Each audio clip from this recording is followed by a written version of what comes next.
To Edgewater Sloan Lake charging station, and I'm walking over to Target to use the restroom. This restroom doesn't have a lock on it. It has a charging station, and my $18 a month car wash is just right down the street. And this is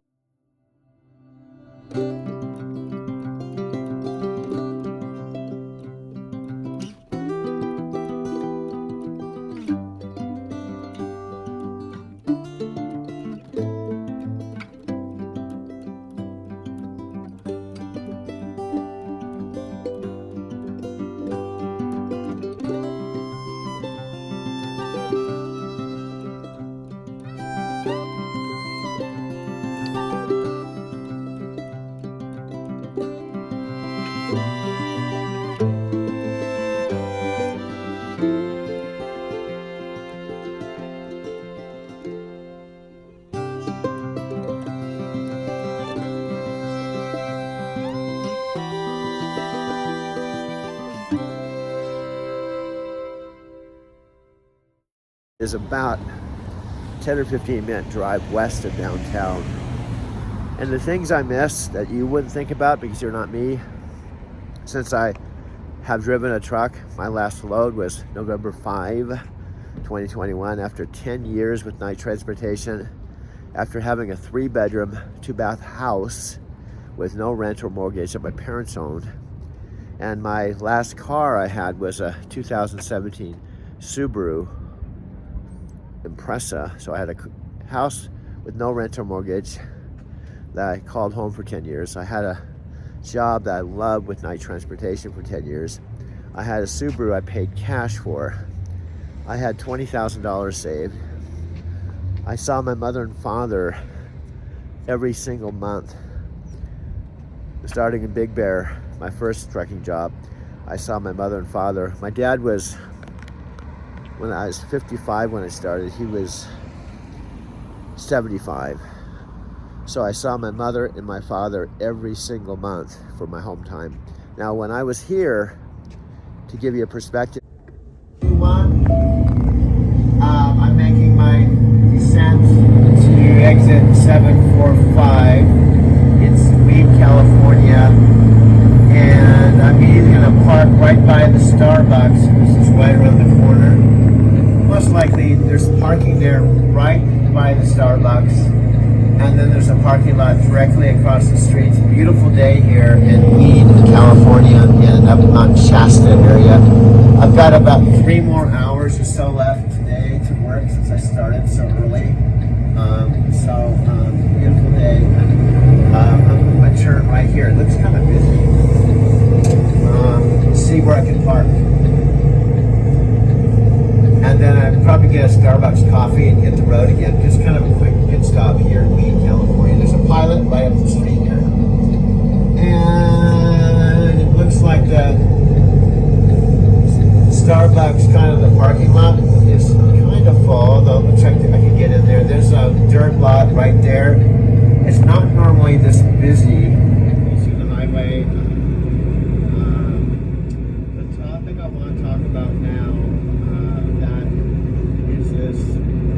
This was mentioned to me when I first started driving, well, not even driving. 12 years ago when I went through truck driving school, I went through advanced truck driving school in Fontana, California. It was a crash course, 2 weeks long, literally 5 days the first week, 5 days the second week. And within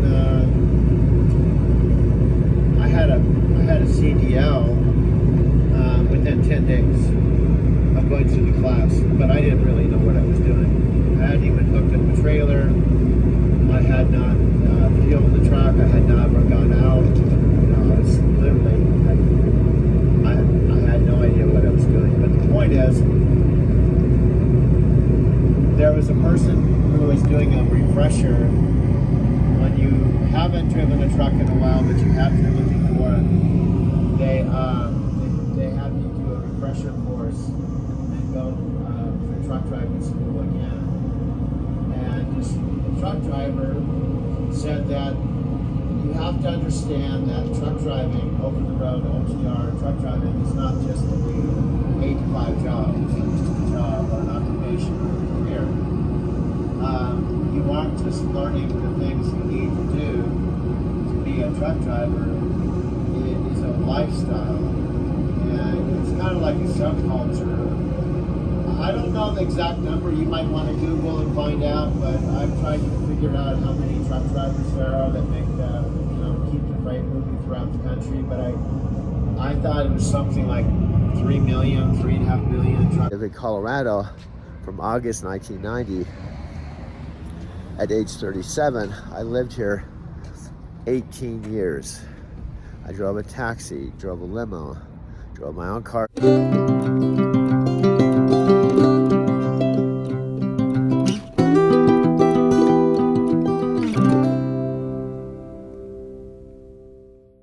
Service, did massage therapy, did network marketing. I met my first girlfriend, who was Debbie, was in a relationship for 2 years. Then I had a 4-year gap, and that's when I met my Brazilian girlfriend, Sylvia.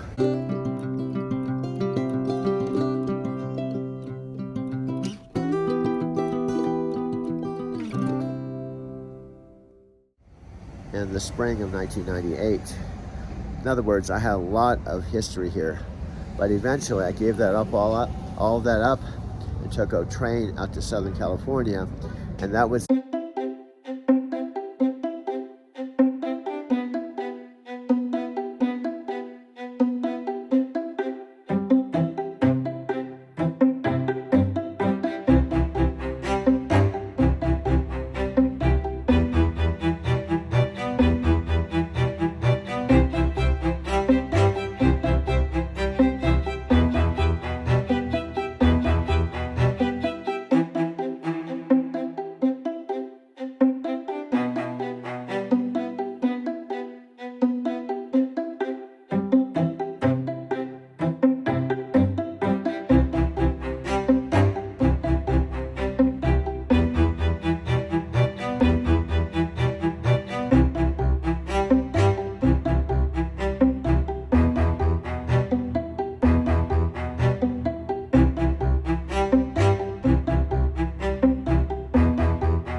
start my trucking chapter. So my driving to Tokyo had 3 distinct chapters, and this is my 3rd one that I'm already about 3 years into.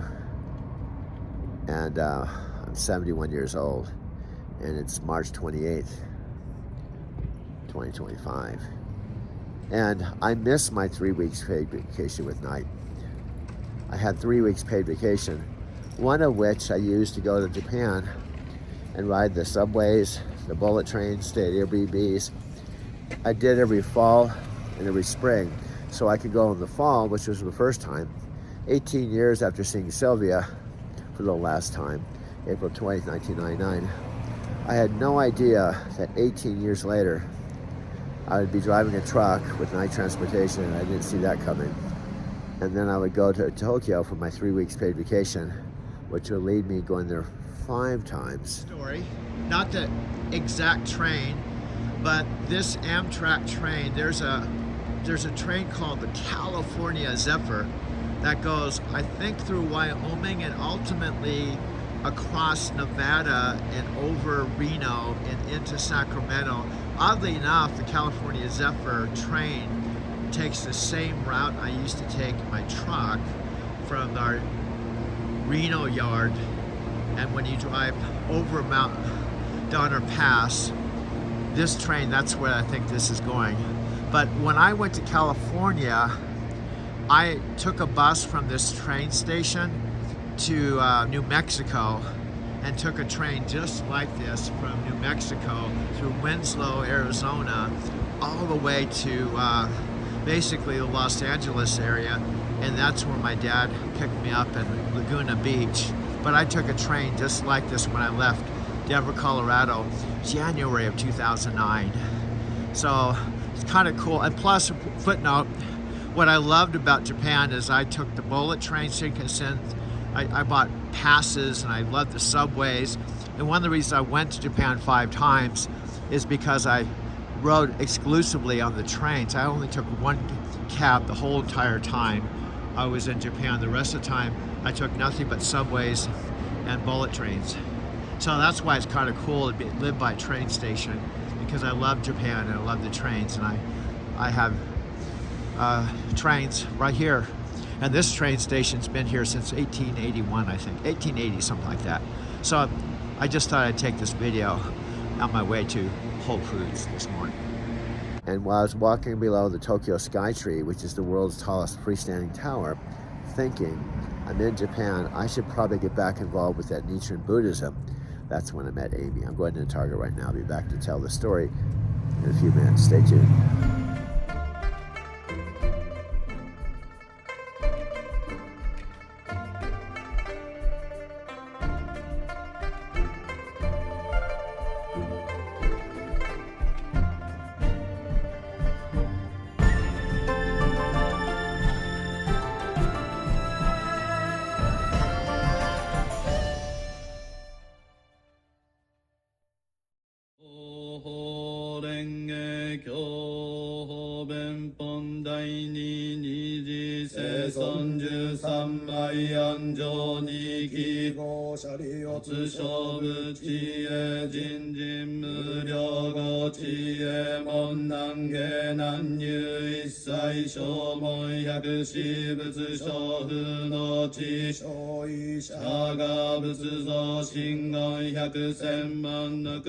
Every ride is documented.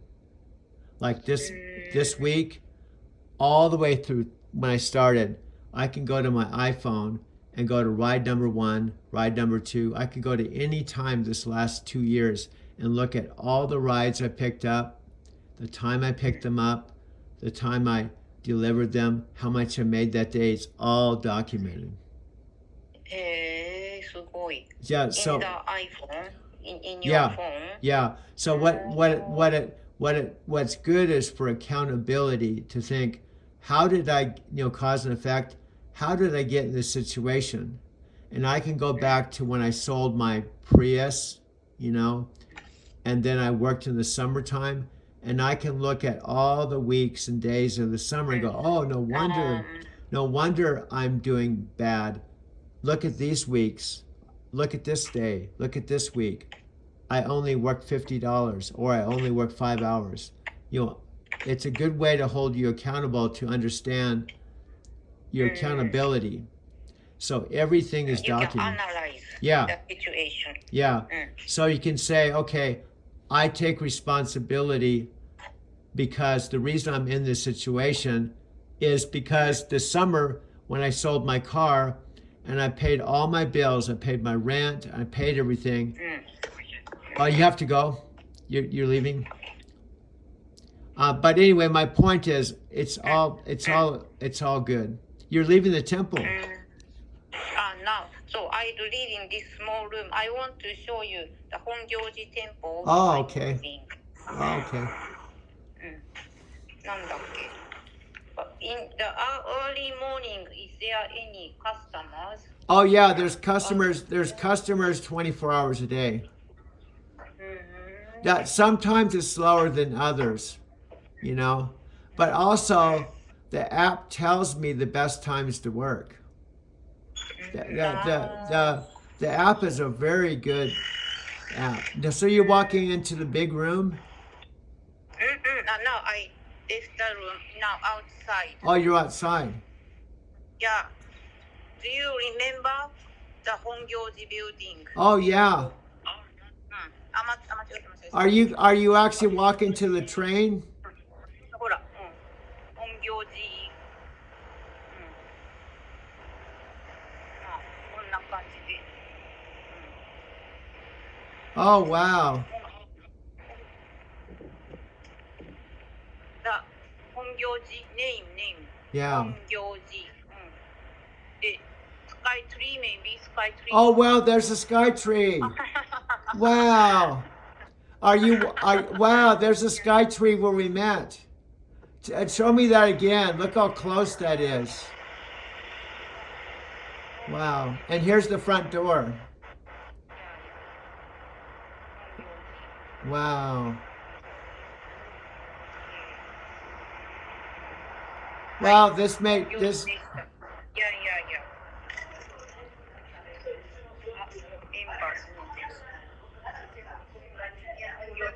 Oh wow.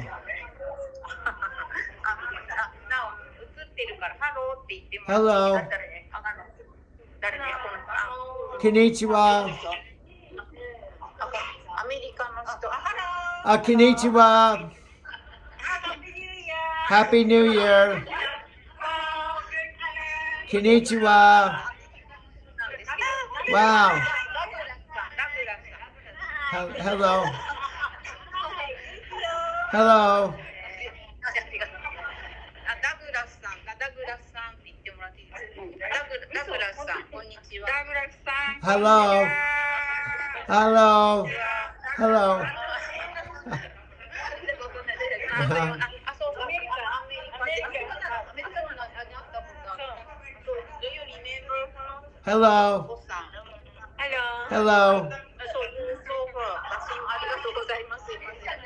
そうなんです。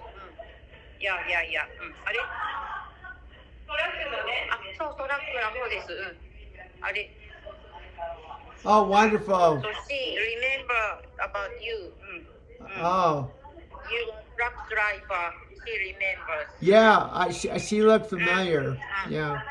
Well, this was better than being at your house. I got to see the temple. Yeah.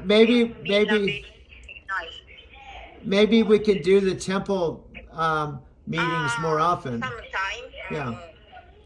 Yeah. So are you going to? Are you going to? We have to decide the next meeting. Okay. When's the next meeting? Maybe. Tomorrow again 11 o'clock will be fine for you. Tomorrow 11 for me, so same time tomorrow. Okay. 7. Okay. 7 o'clock tomorrow. Tomorrow. Okay, my friend. I'll let you go. Thank you for showing me the temple. Yeah. See you tomorrow. Okay. Bye. From almost any point in Tokyo, you can see the Sky Tree, which stands 2,080 feet above the city. That's twice the size of the Eiffel Tower. Each level has a different theme. Right now, we're in the modern area. Let's go check out the view. Whoa! I can literally see all of Tokyo from here. I'm can see the Asakusa Temple over here, the Sumida River right there, and the Rainbow Bridge in the distance. I mean, this is the most spectacular view of Tokyo you could ever imagine. Now we're headed down to the glass floor. This is gonna be a little scary. Here we go.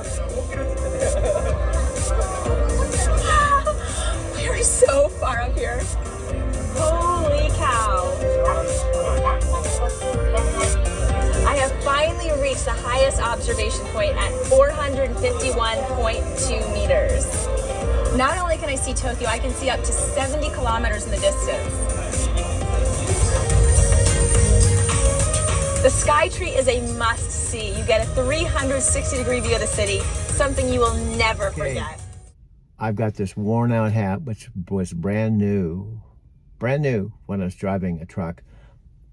Just to set the stage for this video, there's some important timelines that I think if you understood the basic framework of my story, maybe, Sylvia, you wouldn't be confused, or maybe you would have appreciation for what driving to Tokyo is as far as a book. What are the different parts of it? You know, a book has obviously a title, a table of contents, chapters. Chapters all have paragraphs and sentences, and it's well thought out, and it tells a story. In my Driving to Tokyo story, I tell it through videos, photos, and now I'm beginning to experiment with some spoken word and explanation as the